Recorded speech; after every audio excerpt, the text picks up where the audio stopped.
সবুজে ঘেরা প্রকৃতি আর তাতে গড়ে ওঠা সাফল্যের গল্প। আজ আমরা এসেছি গাইবান্ধার সুন্দরগঞ্জ উপজেলার এক তরুণ কৃষকের খামারে। তার নাম সাকিব সরকার প্রেম।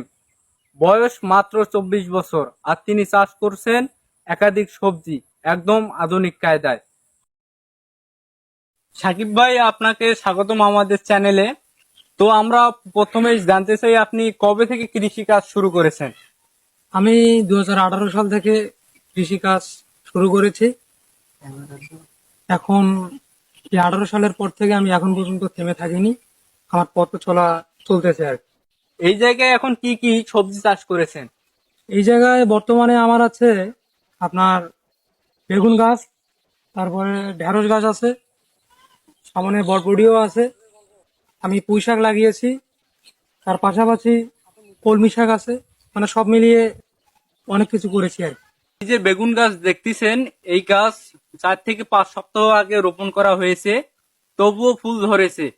সঠিক পরিচর্যা এবং স্প্রে করলে এরকম আশা করা যায়। এবং এখানে রয়েছে বটবডি, কচি শুটি উঠতে শুরু করেছে, বাজারে এখন এর ভালো দাম। চারদিকে ছড়িয়ে আছে কলমি শাক, খুব দ্রুত বর্ধনশীল এবং বাজারে সবসময় চাহিদা থাকে। মাঝখানে রয়েছে লাউ গাছ, ইতিমধ্যে কিছু লাউ ধরেছে, লতাগুলো বাঁশের মাচায় উঠিয়ে দেওয়া হয়েছে সুন্দরভাবে। আপনার মতে তরুণদের কৃষিতে আসা কতটা বাস্তবসম্মত?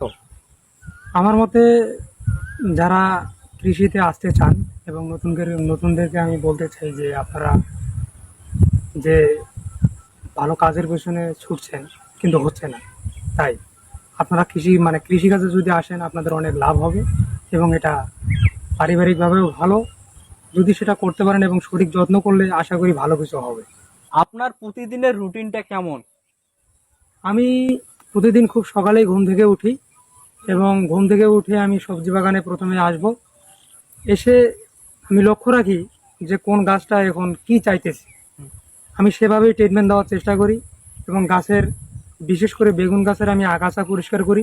তার কারণ আগাছা যদি আপনার দেখা যায় একটু এলোমেলো থাকে বা সমস্যা দেখা যায়, তো আগাছা পরিষ্কার করলে গাছের গ্রোথটা ভালো হবে এবং ফুল ফল ধরতে সহযোগিতা হয় অনেক। আপনি নতুন প্রজন্মকে কি বার্তা দিতে চান?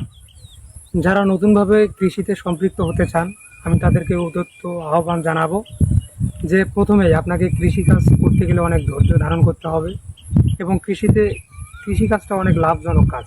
যদি আপনি সঠিক নিয়মে করতে পারেন, যে এভাবে সঠিকভাবে যদি কাজ করা যায়, তাহলে ইনশাল্লাহ আশা করা যায় যে আপনি ভালো ফল পাবেন এবং এই কৃষিকাজ দিয়ে আপনি সামনে বহুদূর এগিয়ে যেতে পারবেন।